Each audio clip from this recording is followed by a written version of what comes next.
grab your coat and get your hat. Leave your worry on the doorstep. Just direct your feet to the sunny side of the street. Can't you hear a pitter-pat? And that happy tune is your step. Life can be so sweet on the sunny, sunny, sunny side of the street. Hi, welcome to another Sunny Side of the Street. I'm your host, Todd Gross, clinical psychologist and director of Adams Street Associates in Newton. And our show for now 20 years has been looking at the side of human nature that you don't see a lot in the news. People who are doing positive things, people who try to help other people, and organizations that do that. And one of the interesting things, if you think of the sunny side of the street as a metaphor, is that the sunny side of the street is wide, and it includes all kinds of people, including young people who also make contributions to this world. And we've done a few shows where people who of young years have made really some wonderful contributions helping people. And this is going to be another show just like that. And before we start, and I tell you about the wonderful people we have here today that illustrate that, we're going to show you a little clip so you get a feel for an example of somebody who we're going to meet soon on the show here doing something wonderful herself. So we'll be with you in a minute after the clip. Already trying to make the world a better place as she prepares to write her own book. Katrina Kincaid is here with more on this young entrepreneur hoping to make a difference. Katrina. Liam and Kate, Isaac McFadden from Hyde Park told us that right now she's just having fun starting her pillow company that aims to inspire other children, but knows as she gets older, she'll understand the impact that this journey has had on her life. What were you doing at age 8? Having like something like a full-on business it's life-changing. Probably not building a pillow empire like Isis McFadden. I wanted to start the business because I wanted kids like me and kids of color and just kids in general to feel welcomed and like where they are is where they're meant to be. At age 5, she attended her first protest and told her parents she wanted to write a book about her experience. She felt like royalty, which started the company Little Regalia. It felt like I was doing something that was going to benefit the world. Saying it's just showing enough to go to her first protest. 2020 has a lot happening, a lot of questions that she had. And we said, let's go. The book is still being written, but based on their doodles, the McFaddens wanted to make something that kids could have to believe in and inspire themselves. Maybe easier to see yourself in the pillow with no facial features. I hope they have fun with the pillows. I hope they get to do a bunch of things with the pillows. But most importantly to me, I hope they can actually like see themselves in the pillows. Their home is currently the distribution center. The pillows are sold online and in 2 Boston bookstores. At one, they're almost sold out. Makes me feel like what I did really benefited people, more people than just me. Yeah. Hearing that they're almost all sold out, it's exciting. Because you never know who needs it. You never know. I think it's one thing that we know is that it's bigger than us.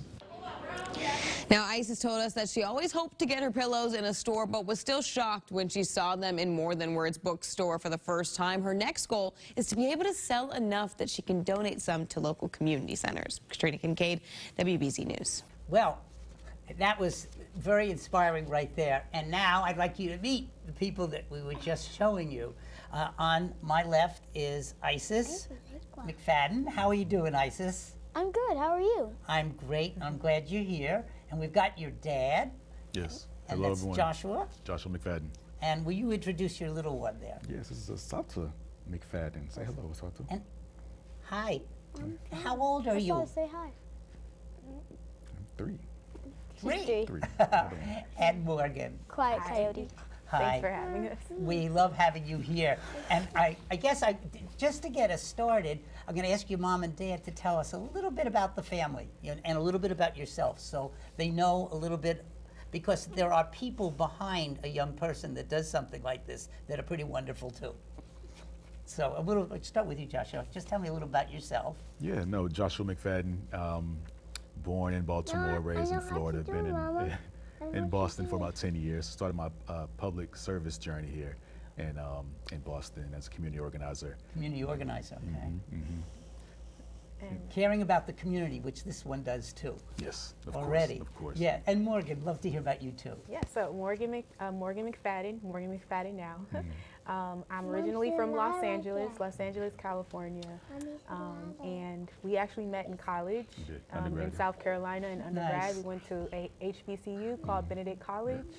And after grad school, we ended up here in Boston, and we liked it enough to start our family, and so here we are.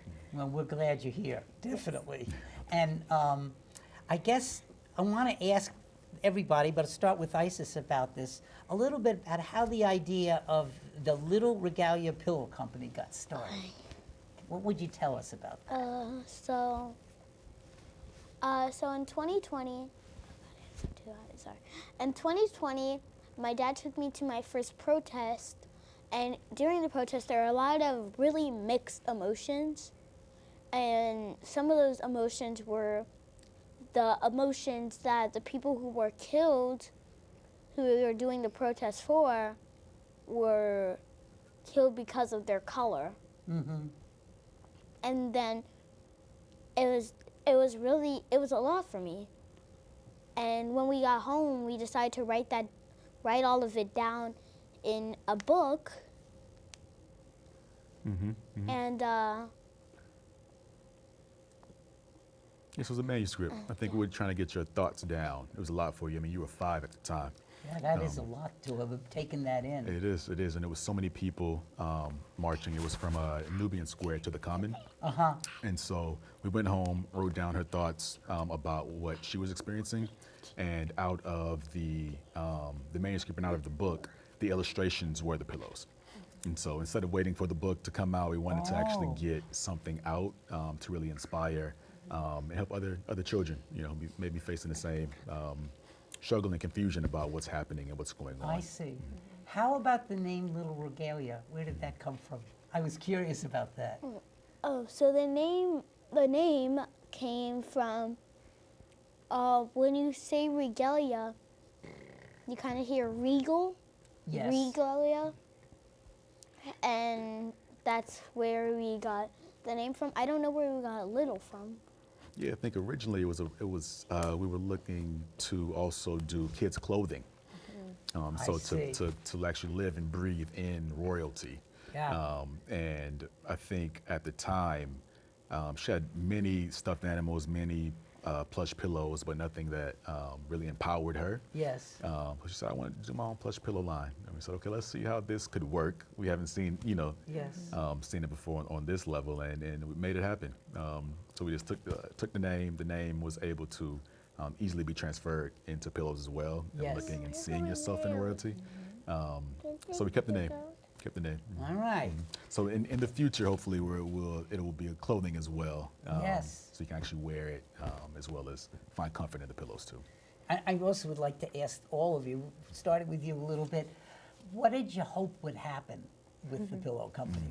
What was your idea about how you'd affect kids? You talked about it a little on the clip, but I wanted to hear a little more from you about what you hoped would happen, how it would be used, and what good it could do for other people. I think for other people, for especially young kids, Yes. I think for other young people, I think Little Regalia is going to impact them in a good way, and I think Little Regalia is going to impact them in a way that's going to leave them feeling safe. Leave them feeling safe and have some sort of comfort, because really at the end of the day, that's what pillows are for. That's a good point. And the word safety is really important. When that's one of the ways you feel better in the world, if you can feel safe. And a pillow is kind of cuddly. I felt it. It was a little. We have a couple of them over here. It's actually very soft. If you touch them, they're really nice and soft. Oh, this was nice. Here's Very, very nice. Yeah. So you really wanted it to give people something, I mean, it was both you and your dad mentioned this in the clip, that they could identify with.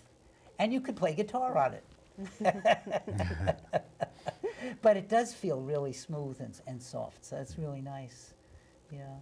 And what have you found has been the reaction from friends about this? I'm curious, because you go to, tell them the school you go to.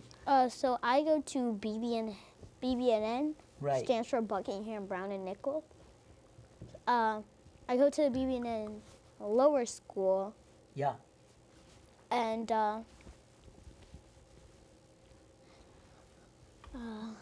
at the lower school, I actually gave a presentation to my friends That's interesting. in my yeah. class, and I explained how Little Regalia came to be. I explained who I was, and how my friends really thought of it. I had a lot of questions. What kind of things did they ask you, hon? One question was where the pillow was being sold, Uh-huh. and I said I think only one place right now. I don't know, but it's more than words. The bookstore, more Yeah. than words. Sure. Yes. Online too? And another question is, where do you make the pillows? Uh-huh. I said China, because we make them in China, right? So that's where we procure them, we buy them in bulk. And someone asked, how do I buy the pillows? And that's probably a question I was waiting to hear that one. Yes. I'll hold it for. On your website. Yeah, on the website, littleregalia.com. Oh, okay. Search that in Google. So people It'll who are pop up. interested in this, they could go to www.regalia.com? LittleRegalia.com. Little Regalia, right. The little is important. Very important. Yes, okay, that's great. And I'm just curious, as parents too, what were you hoping? I mean, you have a perspective of what it could do for other people. You also have a perspective of what it means for your daughter too. Just some of your feelings about the values behind this, because that's what I loved hearing about this whole thing. Yeah, I mean, I think ISIS is just impressing us like by the day. I don't think we really knew just how, I guess we're just really blessed and thankful to see how Little Regalia is manifesting. I think for us, it's really important that she be able to have something that she can call her own. I mean, for us, we've been in the workforce, of course. Our parents were in the workforce. And I think we're just now starting to really embrace this idea of like entrepreneurship. And so I think for her, exposing her to that at a young age for us means that hopefully in the future, she'll be able to rely on her own abilities to, create whatever opportunity she wants for herself outside of just having to work a regular 9 to 5. And so I think generational wealth is important to us. And so I think having these conversations early on about how to do that is really what I think we were trying to do with just sparking the idea of starting a business. But I don't think we really realized in having that conversation that it would turn into this. Yes. So I think we're really grateful that it's become more of a passion than just like a source of income. And she's thriving in so many different ways. And so, yeah, we're excited to see where it goes. Yes, what would you add, Joshua? Yeah, and I think the term that comes to mind is just Ubuntu, and it's I am because we are. So no matter, I think, what we do, we want to make sure that that foundation is really embedded, like my wife was talking about, in our daughter. And I think watching her process, her being in a sea of thousands of people, coming back home and unpacking that with her, we knew that other kids were either, if they weren't actually out there, they were watching it on TV. It was so much going on. Everybody was at home. Yes. And so we wanted to do something, and this was one of the things that we did. you know. So just giving back and helping to inspire, affirm, and empower. other Yeah, that was the kids. word I was going to go for. To me, it's very empowering. And you had a very funny thing that you said, Isis, about starting a business. What was your word? Starting a business. It's really, you said something about it was really unusual or amazing or It's life-changing. life-changing. That was your word. And you know what? You're right. Do you think it's changed your life a little bit already? Yeah, I think it impacts. I think it helps with responsibility, Oh, really good point. and I think my leadership qualities have grown because that's something we're focusing on in school.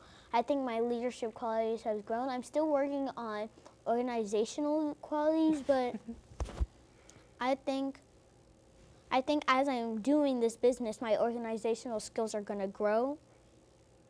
And I think this business is going to make my leadership qualities even stronger, the ones I have even stronger. Well said.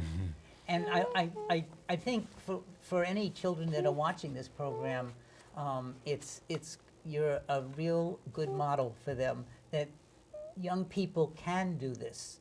It helps to have great parents that are backing you, which you do, and a good family, and it also helps to be you, have the qualities you have, that you are taking to this responsibility, you're taking it seriously. You know, you want to really make this thing work.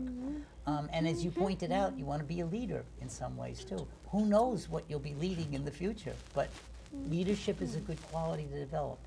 So is organization, like you said. You said all the big ones. I wanted to ask you, again, directed for all three of you to talk about, whenever there's something like this that's going on that is already starting to show signs of success, very much, I want to ask for people who are watching that might be interested in trying something like this in their family, what was maybe one of the most difficult things you faced trying to do this business, and what was one of the most rewarding things about trying to do this business? So the goods and the bads. You can start if you want. The most challenging thing Yeah, what of was starting it? a business was really trying to figure out how we would plan everything. Or getting all the materials that we need to sell the project, like a box. Yeah. Box. How to package Yeah, it. the packaging, packaging. Yeah, packaging. Trying to get people into the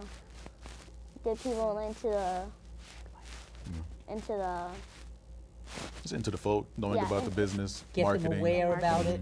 Marketing, It's kind awareness, yeah. of. Letting people know about your product. huh? Also, really finding a way, when someone actually bought something online, try and find a way to get them into the system. So that was difficult. One of the easier things, though, once we really started to get everything going, Yeah. everything really became easy. You had a system, kind of. We had a system, Yeah. a working system. That's important. Earlier, before now, I was actually doing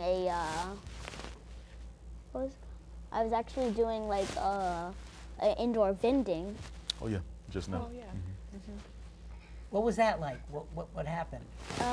So it was actually at More Than Words. Oh, really? At the bookstore? Okay. Yeah. I met a lot of different other vendors, and it actually helped me learn more. Oh, there were other people there also selling their Yes. products. Yes. I see. Okay. And I learned a lot from those people. Yeah. What did you see? What are some of the things you noticed? One thing I noticed was there was a lot of people there were doing it to raise money for people who are unhoused and shelters. Oh, that's wonderful. Really good that they're doing that. It's mission driven. Yeah. A lot of it was mission driven. A lot of the businesses. And a lot of people who were doing it were actually doing it from what their friends' experiences are and thinking of what is challenging for their friends. I know one lady, she has a friend whose hands are sometimes too big for the cup, and it touches the cup. So she Like a made, for the mug. So she made the handle longer out. I see. So, To just for that. Wow. Yeah, that's it. And little, can you add a little too from what you saw too?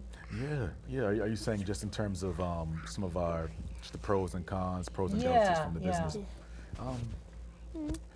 Definitely to piggyback off of what Isis was saying, marketing was harder than we expected. I Sure. think we kind of grew up in this social media generation, so I think we anticipated it being a little bit easier than it was, but when you actually come from a business perspective, it's a lot more difficult.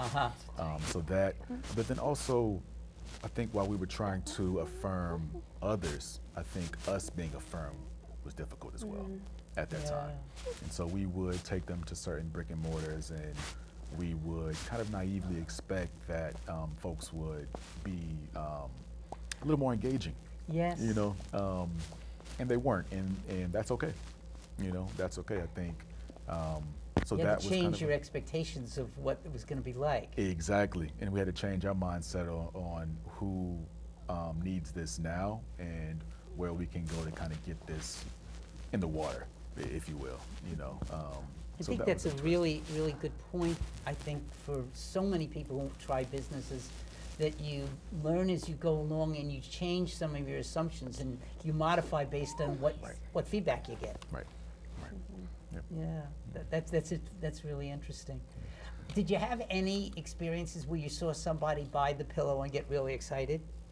Yes. Oh, you Actually, did? earlier yeah. at vending, Here today.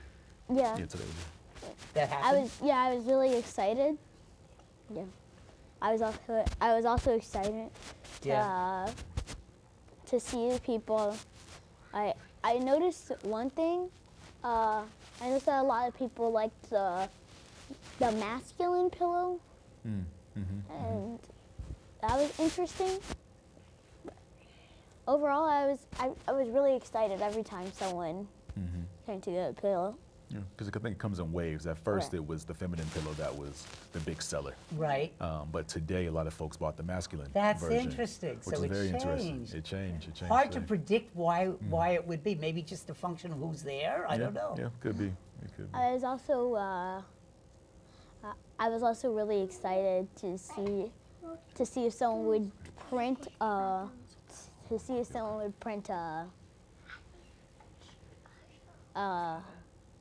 receipt. Oh yeah. On our I think POS service. Yeah. And she wanted somebody to. But people are shying away from receipts now. People just want a text message or email it to them.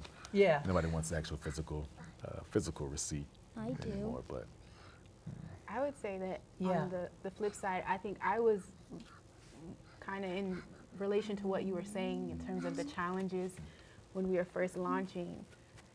I think on the flip side of that was that we got a really good response from friends and family yes.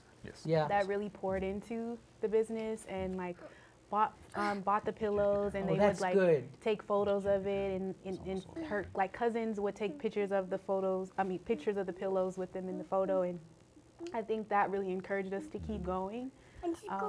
And I think that was really exciting just to see like the impact of that and how proud really folks were of Isis being able to say that she's a CEO of a company, right? Like that was really huge, and just seeing all the other opportunities that had came from what we had been able to do in a short amount of time. So while there were challenges, there were definitely moments that were encouraging, and that really as a parent, like I can't even explain the amount of like pride that I feel when I see like how excited she is about being able to have something like in her mind and then make it a physical manifestation, and it be something that also others can sort of participate in. So Yes. yeah. Isis, can you feel how proud your parents are of you for what you're doing? Yes. Does it feel good? Yes. It feels great. It's so nice to hear that. You know, another thought I have, a question is, what about future directions? You mentioned a couple things about books and different things. Do you have any dreams about what you'd like to see happen? Other things you might pursue that are leadership, responsibility things, helping other people, and also some of your ideas too. I think I would like to. I think I would like to see like the pillows, like the crowns, become 3D for people to actually wear. Uh-huh. He's going to his bathroom. So that we just went to the bathroom, okay? That's cool. That's cool. And you said something about, on the TV show, they said something about wanting to raise enough money so you could donate some pillows to community centers and stuff like that? Yeah. Is that one of the thoughts? Yeah. Yeah. Yeah. I think that, especially, I would also like to donate some pillows to shelters. Uh-huh. Because I think that kids out shelters, even though they don't have any housing, doesn't mean that they don't deserve to feel safe or feel comfortable at the end of the day. Wow. Beautiful sentiment, really. That's great. And anything you guys want to add about what you see for future? Yeah. I mean, honestly, we're on this ride with her. Yes, you are. I Yes. see. And I mean, I think I'd like to see like blankets along with the pillows. Oh, yeah, and blankets. What do I you think know of that? my husband Blankets. has talked about like clothing. So, I mean, honestly, the sky is the limit. And so that's what we tell her. Sky's Like, the limit. as long as she's still, you know, motivated and interested and engaged in it, you know, we're here to support her and help her dreams come to fruition. Well, we're just about out of time, but for parents and young people that might be watching this show, I think that you're a very positive example as a family to encourage people. Would you want to encourage other kids to really try out things like you've tried out, to try businesses too, little businesses as a beginning? Yeah, I think that people should definitely try, and if it gets difficult, don't get up. Maybe get some advice from someone else, or try to maybe look up what you should do, or just don't give up though. Because if you give up, And keep at it. right? Because if you give up and actually find the way that and find what you are really missing, then you're gonna have to start all over again. Yeah. You have to go through the whole process. Keep at it. That's the advice. And Mom and Dad, do you agree with her advice? Absolutely. I think resilience is extremely important, keeping going. I mean, you know, you can easily get, you know, distracted or discouraged. And so I think staying persistent is key. I go to Yes, the bathroom. Okay, sorry, give us 1 second, okay? Okay. Well, we're just about done. And I want to say thank you to you guys because this is very inspiring. And I guess the thing I want to also comment on is this is not only about business. This is about love. There's a lot of love in this family and a lot of support and a lot of really wanting people to learn the kinds of things that ISIS is mature enough to talk about already, you know? And I think it's very exciting. I agree with you too. I'm very proud of you too for what you've done, ISIS. And I really appreciate you coming on the show. Thank you, all three of you, for being here. Todd, thank you. Thank for you. I really having appreciate us. it. What a Thank you. pleasure. And I hope the audience has really found, you know, some more inspiration from this wonderful family. And I hope also that you will tune in again soon for another Sunny Side of the Street. So take care, everybody. And it was really good to be able to do this show together. Take care.